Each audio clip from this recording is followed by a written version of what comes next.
Hi hello నమస్తే welcome back to iDream media. ఈరోజు మనతో ఉన్నారు క్వాలిఫైడ్ ఫైనాన్షియల్ ప్లానర్ అయిన సాయిరామ్ గారు. సార్తో మాట్లాడదాం ముఖ్యంగా గోల్డ్ ఇన్వెస్ట్మెంట్స్ అనేవి ఏ విధంగా ఉంటాయి, ఎంత బెటర్గా చేయొచ్చు అనేది.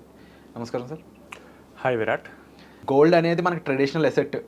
ఎంతో కాలంగా మనకి ల్యాండ్ లేదంటే గోల్డ్ ఇన్వెస్ట్ చేయడం చాలా కాలం వరకు తెలుసు, అంటిల్ స్టాక్ మార్కెట్ బూమ్ అయ్యే వరకు కూడా. అయితే స్టాక్ మార్కెట్ వచ్చాక గోల్డ్లో కూడా డిఫరెంట్ రకాల అంటే డిఫరెంట్ టైప్స్ ఇన్వెస్ట్మెంట్స్ ఉన్నాయి అని చెప్పేసి, ఫిజికల్ గోల్డ్ కంటే బెటర్ రిజల్ట్స్ అందులోనే దొరుకుతున్నాయి అని చెప్పేసి స్టేట్మెంట్స్ వస్తూ ఉన్నాయి. ఓవరాల్గా గోల్డ్ ఇన్వెస్ట్మెంట్స్ గురించి చెప్తారా? ఓకే విరాట్. సో గోల్డ్ని మనం ముఖ్యంగా 4 టైప్స్లో ఇన్వెస్ట్ చేయొచ్చు. సో ఒకటి ఫిజికల్ గోల్డ్, అంటే మనం వేసుకునేది మనం ముట్టుకోగలం ఫిజికల్ గోల్డ్. మిగతాది రెండోది digital gold. 3 gold ETFs, gold mutual funds. Okay. 4 sovereign gold bonds. ఇందులో ఒక్కొక్క దాని గురించి మనం తెలుసుకుందాం. First physical gold. Okay. So దీన్ని మనం గోల్డ్ కాయిన్స్లో కానీ బిస్కెట్స్లో కానీ మనం కొంటూ ఉంటాం, లేదా ఆర్నమెంట్స్లో కానీ కొంటూ ఉంటాం. సో ఇక్కడ మనం గోల్డ్ని టచ్ చేయగలం. సో టచ్ చేయగలం కాబట్టి మనం చాలా సేఫ్గా ఫీల్ అవుతూ ఉంటాం. కంటికి కనిపిస్తుంది, మన దగ్గర ఉంటుంది కాబట్టి. అండ్ మనం ఎవరైతే గోల్డ్ కొంటూ ఉంటామో మన ఇంట్లో మనకి రెస్పెక్ట్ కూడా పెరుగుతూ ఉంటుంది. సో గోల్డ్ అంటే ఇష్టపడని ఆడవాళ్ళు ఎవరు ఉంటారు చెప్పండి.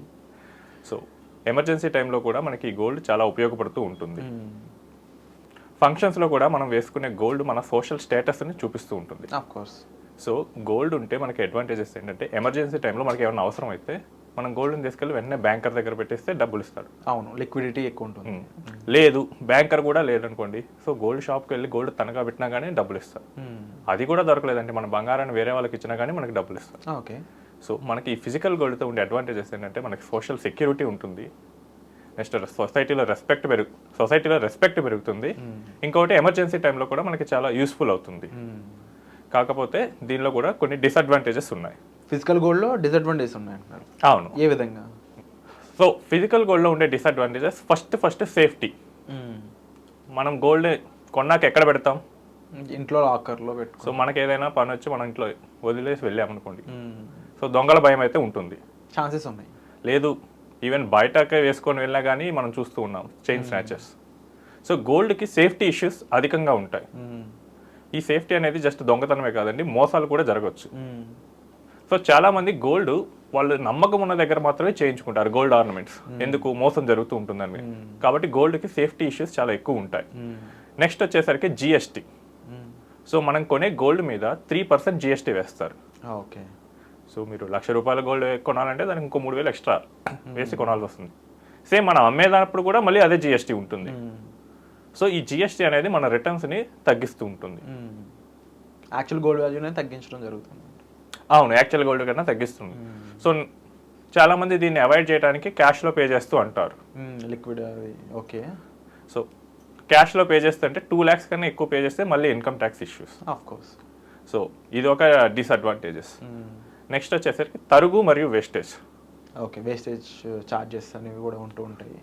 సో గోల్డ్ని మనం 24 క్యారెట్గా కొన్నాము. సో దాన్ని మనం ఆర్నమెంట్గా చేయించుకోవాలనుకుంటున్నాం. సో ఈ ప్యూర్ గోల్డ్ని ఆర్నమెంట్గా మార్చేటప్పుడు కొంత వేస్టేజ్ అయితే అవుతూ ఉంటుంది. అండ్ పాత బంగారాన్ని ఇచ్చి ఒకవేళ మనం చేస్తుంటే దానికి తరుగు వస్తుంది. సో ఇవి దాదాపు 10% ఆఫ్ ది గోల్డ్ వెయిట్లో ఉండొచ్చు. సో ఇది కూడా మనకి డిసడ్వాంటేజ్. నెక్స్ట్ 4వది ఏంటంటే general wear and tear. So మనం గోల్డ్ని వాడుతూ ఉంటే కనుక సో దాని లైఫ్ తగ్గుతూ ఉంటుంది. సో ఏ వస్తువైనా అంతే, కంటిన్యూస్గా దాన్ని వాడుతూ ఉంటే దాని లైఫ్ అనేది తగ్గుతూ ఉంటుంది. మీరు కనుక గమనించినట్లయితే ఒక 10 సంవత్సరాల క్రితం కొన్న గోల్డ్ ఆర్నమెంట్ యొక్క వెయిట్ ఈ రోజు ఉన్న వెయిట్ చూడండి, ఖచ్చితంగా తక్కువే ఉంటుంది. సో చెప్పినట్టు వాడకంలో తగ్గుతుంది. సో మనం కంటిన్యూస్గా వాడటం వల్ల దాని యొక్క వెయిట్ అనేది తగ్గుతూ ఉంటుంది. ఈవెన్ చిన్న మైన్యూట్ గ్రామ్స్లో అయినా సరే అది చేంజ్ అనేది వస్తుంది. సో ఇది కూడా ఒక loss. Next fashion upgrade. So చాలామంది గోల్డ్ చిన్నపిల్లలకి ఆర్నమెంట్స్ చేయించి ఉంచుతారు. బట్ వాళ్ళకి నిజమైన అవసరం ఎప్పుడు వస్తుంది? ఒక 10 ఏళ్ళ తర్వాత పెళ్ళిళ్ళప్పుడు వస్తూ ఉంటుంది. సో ఇప్పుడున్న ట్రెండ్ నెక్స్ట్ 10 years తర్వాత అదే ట్రెండ్ ఉండకపోవచ్చు. అప్పుడు ఏం చేస్తారు? పాత బంగారాన్ని తీసుకెళ్తారు, మళ్ళీ మారుస్తారు. ఇక్కడ మళ్ళీ వేస్టేజ్ అవుతుంది. సో ఇక్కడ ఇలా ఫిజికల్ గోల్డ్కి ఇలా ఇన్ని డిసడ్వాంటేజెస్ ఉంటాయి. సో నెక్స్ట్ డిజిటల్ గోల్డ్ గురించి చెప్తారా సార్? సో డిజిటల్ గోల్డ్ అంటే ఇప్పుడు ఫిజికల్ గోల్డ్ ఎవరైతే ఇంట్లో పెట్టుకొని సేఫ్టీ ఇష్యూస్కి అయితే వస్తారో దాన్ని ఎలిమినేట్ చేయడానికి డిజిటల్ గోల్డ్ వచ్చేసింది. So major fintech companies like PhonePe, Amazon ఇవన్నీ డిజిటల్ గోల్డ్ ఆపర్చునిటీ చేస్తున్నాయి. సో మనం ఇక్కడ ఈ యాప్లో కనుక గోల్డ్ కొంటే ఇవి గోల్డ్ మింట్ కంపెనీస్తో టైఅప్ పెట్టుకొని వాళ్ళ దగ్గర రియల్ గోల్డ్ కొంటారు. ఓహో. సో ఇక్కడ ఉండే అడ్వాంటేజ్ ఏంటంటే నీ దగ్గర 10 రూపీస్ ఉన్నా ఈవెన్ 1 రూపీ ఉన్నా నువ్వు గోల్డ్ కొనొచ్చు. పర్సంటేజ్ అనేది డిపెండ్ అయి ఉంటుంది దాని మీద. అవును.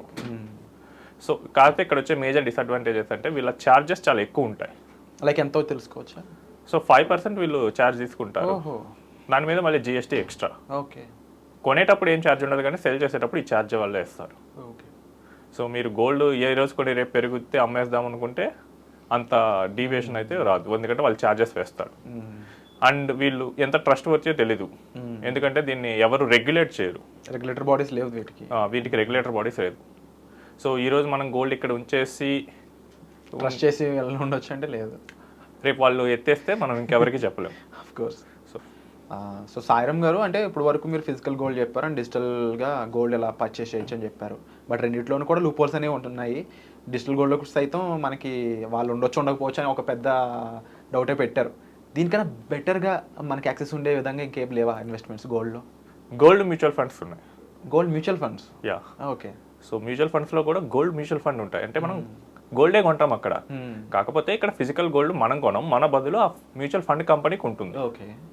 సో మనం ఈరోజు ఒక 1 lakh తీసుకెళ్ళి గోల్డ్ మ్యూచువల్ ఫండ్లో ఇన్వెస్ట్ చేస్తే మన బదులు ఆ 1 lakh rupees worth gold mutual fund కంపెనీకి ఉంటుంది. ఇంకో మేజర్ అడ్వాంటేజ్ ఏంటంటే దీనికి జిఎస్టీ ఉండదు. ఓకే. మ్యూచువల్ ఫండ్ కొనే గోల్డ్కి జిఎస్టీ ఉండదు. సో ఇక్కడ మనకి ఎక్కువ రిటర్న్ వస్తుంది. మనం ఎంత రూపాయి పెడితే ఆ రూపాయి తగ్గ గోల్డ్ వస్తుంది. అది కూడా 24 carrots pure gold Bombay rate ప్రకారం. సో మనకి లాంగ్ టర్మ్ గోల్డ్ కావాలి. సో అదే మనం ఇంట్లో కొనిపెట్టుకుంటే కనుక జనరల్ వేర్ అండ్ టేర్ కానీ వాడకం కానీ సేఫ్టీ ఇష్యూస్కి ఇవన్నీ ఉంటాయి. అదే మనం కనుక గోల్డ్ మ్యూచువల్ ఫండ్లో కొంటే కనుక జిఎస్టీ ఉండదు. నెక్స్ట్ మనం కొన్న గోల్డ్ యొక్క వెయిట్ తగ్గుతుందన్న అవకాశమే ఉండదు. నెక్స్ట్ మనం కావాల్సి వచ్చినప్పుడు వెంటనే దాన్ని ఫిజికల్ గోల్డ్గా మార్చేసుకొని, అంటే మనం ఇక్కడ సెల్ చేసుకొని ఫిజికల్ గోల్డ్ డైరెక్ట్గా కొనుక్కోవచ్చు. సో మనకు కావాల్సిన నచ్చిన ఆర్నమెంట్ చేయించుకోవచ్చు. నెక్స్ట్ ఎమర్జెన్సీ టైంలో వచ్చేసరికి మనకి కావాలంటే లోన్ తీసుకోవచ్చు, లేదా విత్డ్రాల్ పెట్టేస్తే 2 working daysలో ఇచ్చేస్తారు. 2 working days పడుతుంది. అవును. లైక్ నార్మల్ మ్యూచువల్ ఫండ్ లాగే. నార్మల్ మ్యూచువల్ ఫండ్ లాగే ఉంటుంది ఇది కూడా. వీటిలో ఇంకా ఎలాంటి ఫండ్స్ ఉన్నాయి సార్? ఓన్లీ మ్యూచువల్ ఫండ్స్ ఉన్నాయా, ఇంకా ఈటీఎఫ్స్ లాంటివి ఉన్నాయి? సో గోల్డ్కి ఫస్ట్ గోల్డ్ ఈటీఎఫ్స్ కూడా ఉన్నాయి. సో గోల్డ్ ఈటీఎఫ్లో చేయాలంటే మీకు డీమ్యాట్ అకౌంట్ ఉండాలి. ఓకే. సో డీమ్యాట్ అకౌంట్ లేని వాళ్ళకి ఏంటంటే గోల్డ్ మ్యూచువల్ ఫండ్ ఒక ఆప్షన్. సో లాంగ్ రన్లో చేయాలనుకున్నప్పుడు దీన్ని కన్సిడర్ చేయొచ్చు. సో సాయిరామ్ గారు, ఇంకా నేను ఎప్పుడు రెగ్యులర్గా గోల్డ్కి సంబంధించి సావరెన్ గోల్డ్ బాండ్స్ అనే పాట వింటూ ఉంటాను ఇన్వెస్ట్మెంట్స్లో, దాని గురించి చెప్తారా? ఓకే. సో అసలు ముందు సావరెన్ గోల్డ్ బాండ్స్ గవర్నమెంట్ ఎందుకు తెచ్చిందో మనం చూద్దాం. Okay. So sovereign gold bonds మన ఇండియాలో ఏంటంటే గోల్డ్ ఎక్కువగా కొంటూ ఉంటారు, కానీ మనం ఏం దాన్ని ప్రొడ్యూస్ చేయం. సో మన దగ్గర గోల్డ్ మైన్స్ ఏం లేవు. ఒక కేజీఎఫ్ ఉండేది, అది కూడా ఇప్పుడు ప్రొడక్షన్లో లేదు. సో మనకి గోల్డ్ కొనాలంటే మనం డాలర్స్ స్పెండ్ చేయాలి. సో డాలర్స్ స్పెండ్ చేసి గోల్డ్ కొన్నా కూడా దాన్ని మనం ఏం చేస్తాం, నీట్గా తీసుకెళ్ళి బీరోలో పెట్టి క్లోజ్ చేస్తాం. సో దానివల్ల దేశానికి ప్రొడక్టివ్ ఎకానమీ ఏం జరగదు. సో మనం డాలర్స్ స్పెండ్ చేస్తుంటాం కాబట్టి మన ఫారిన్ ఎక్స్చేంజ్ కరెన్సీ తగ్గిపోతుంటుంది. కాబట్టి గవర్నమెంట్ ఏం చేసిందంటే సావరెన్ గోల్డ్ బాండ్స్ అనేది ఆప్షన్ తీసుకొచ్చింది. సో ఇందులో ఏంటంటే 8 years లాక్-ఇన్ ఉంటుంది ప్రోడక్ట్. ఒకసారి వచ్చేస్తే 8 years లాక్-ఇన్. అవును. సో మనం ఇక్కడ ఎంత అయితే వాల్యూ పెట్టి గోల్డ్ కొంటామో సో దానికి సేమ్ యూనిట్స్ మనకి డిమాట్ అకౌంట్లో వస్తాయి, sovereign gold bond units. Okay. So 8 years తర్వాత ఆ రోజు ఉన్న గోల్డ్ రేట్కి ఈక్వలెంట్గా అమౌంట్ మనకి అకౌంట్లో క్రెడిట్ చేస్తారు. దీనిలో ఉండే ఎక్స్ట్రా అడ్వాంటేజ్ ఏంటంటే ఎవ్రీ ఇయర్ మనకి 2.5% ఇంట్రెస్ట్ మనకి అకౌంట్లోకి వస్తుంది. ఓకే. 2.5 ఇంట్రెస్ట్. ఓకే. సో ఇంతకుముందు ఏ గోల్డ్కి మనకి మధ్యలో ఇన్కమ్ ఏం జనరేట్ చేయదు. అవును. సో గోల్డ్ ఉన్నదంటే ఉన్నది, జస్ట్ మనకి అది వాల్యూ పెరిగితేనే మనం ప్రాఫిట్ కింద చూసుకోగలం. కానీ సావరెన్ గోల్డ్ బాండ్కి వచ్చేసరికి అది మనకి ఇంట్రెస్ట్ పే చేస్తుంది. సో ఎవ్రీ ఇయర్ మనం ఎంతైతే కొంటామో దాని వాల్యూలో 2.5% ఇంట్రెస్ట్ కింద మనకి బ్యాంక్ అకౌంట్లో యాడ్ అవుతుంది. సో ఓవరాల్గా చెప్పిన వాటిలో నాకు అయితే సావరెన్ గోల్డ్ బాండ్స్ అనే దానికి కొంచెం ఎక్కువ యాక్సెసిబిలిటీ అండ్ నాకు కొంచెం సూటబిలిటీ కనిపిస్తుంది. బట్ ఇందులో కూడా ఎలాంటి డిస్అడ్వాంటేజెస్ లాంటివి ఏమైనా ఉన్నాయంటారా? So sovereign gold bonds, so నేను చాలా మందిని చూసాను, సావరెన్ గోల్డ్ బాండ్స్ చాలా సేఫ్టీ అనుకొని చాలా మంది కొనేస్తుంటారు. బట్ సావరెన్ గోల్డ్ బాండ్స్ మీరు ఒక్కసారి ఎంటర్ అయితే 8 years వరకు మీరు ఎగ్జిట్ అవ్వలేరు. ఓకే. సో ఎగ్జిట్ అయ్యే ఒకే ఒక ఆప్షన్ ఏంటంటే మీరు స్టాక్ మార్కెట్లో దాన్ని సెల్ చేయాలి, కానీ బయ్యర్ దానికి దొరకడు. సో బయ్యర్ లేని ప్రోడక్ట్ని మీరు కొనాల్సి వస్తుంది. మీకు అన్లెస్ క్లారిటీగా 8 years తర్వాతే నాకు ఈ గోల్డ్ అవసరం ఉంటుంది అని ఉంటే తప్ప ఈ సావరెన్ గోల్డ్ బాండ్స్ జోలికి వెళ్ళకపోవడమే ముఖ్యం. మనకి కావాల్సిన టార్గెట్ ఏంటి వీటన్నిటిని చూసిన తర్వాత ఈ సావరెన్ గోల్డ్ బాండ్స్లో ఇన్వెస్ట్ చేయాలి. సో చివరిగా గోల్డ్ ఆర్నమెంట్స్కి వచ్చేసరికి మనం గోల్డ్ ఆర్నమెంట్స్గా మనం వాడాలనుకుంటున్నాం. సో నెక్స్ట్ ఇయరే కావాలి, ఈ ఇయర్ కావాలి అలాంటప్పుడు ఫిజికల్ గోల్డ్కి వెళ్ళొచ్చు. లేదు మనకి ఒక అసెట్గా కావాలి, ఇన్వెస్ట్మెంట్ పర్పస్గా గోల్డ్ కావాలి అనుకుంటే better come to gold mutual funds or gold ETFs. So వీటిలో ఏంటంటే స్టోరేజ్ ఇష్యూ ఉండదు, జిఎస్టీ ఉండదు, నెక్స్ట్ మనకి ఫ్యాషన్ అప్గ్రేడ్ అవుతున్న ప్రాబ్లం ఉండదు. ఎందుకంటే మనకి నచ్చినప్పుడే మనం దాన్ని ఆర్నమెంట్గా మార్చుకోగలం. అలా కాకుండా మనకు గోల్డ్ క్లారిటీ లేకుండా కనుక తీసుకొని గోల్డ్లో కొంటే గోల్డ్లో లాస్ ఉండదు అనుకుంటారు, బట్ మీకు దాదాపు లాసే వస్తుంది. ఎందుకంటే మీరు కొన్న గోల్డ్ మీరు తిరిగి ఫ్యాషన్ అప్గ్రేడ్ చేసినప్పుడు కానీ జిఎస్టీ కింద కానీ లేదా సరుకు కింద కానీ ఎంతో కొంత పే చేయాల్సి వస్తుంది. సో మన అవసరం ఏంటి దాన్ని బట్టి మీరు గోల్డ్ ఆప్షన్ మీరు సెలెక్ట్ చేసుకోవచ్చు. సో ఓవరాల్గా గోల్డ్ ఇన్వెస్ట్మెంట్స్ గురించి, ఇందులో ఉన్న డిఫరెంట్ టైప్ ఆఫ్ ఇన్వెస్ట్మెంట్స్ గురించి కూడా మాతో షేర్ చేసుకున్నందుకు thank you so much sir. So మెయిన్గా నాకైతే మీరు చెప్పిన వాటన్నిటిలో ఓవరాల్గా మనకి పేషెన్స్ ఉంటే బాండ్స్కి వెళ్ళడం, లేదు అనుకున్నట్లయితే తక్కువలో డబ్బులు పెట్టుకోవాలంటే డిజిటల్, అలా మన రిక్వైర్మెంట్ ప్రకారం అయితే అనిపిస్తుంది నాకు. సో మీరు ఏ రిక్వైర్మెంట్లో ఉన్నారు, మీ యొక్క క్యాపబిలిటీ ఏ విధంగా ఉంది, ఇన్ కేస్ మీ దగ్గర లంసమ్ ఆఫ్ అమౌంట్ ఉండి గోల్డ్ ఇన్వెస్ట్ చేయాలనుకుంటున్నారా, గోల్డ్ మ్యూచువల్ ఫండ్ సంబంధించి ఇంకా ఎక్కువ ఇన్ఫర్మేషన్ తీసుకోవాలనుకుంటున్నారా, వెంటనే డిస్ప్లే అవుతున్న నెంబర్స్ కాల్ చేయడం ద్వారా మీరు సాయిరామ్ గారి యొక్క పర్సనల్ అపాయింట్మెంట్ అనేది బుక్ చేసుకోవచ్చు.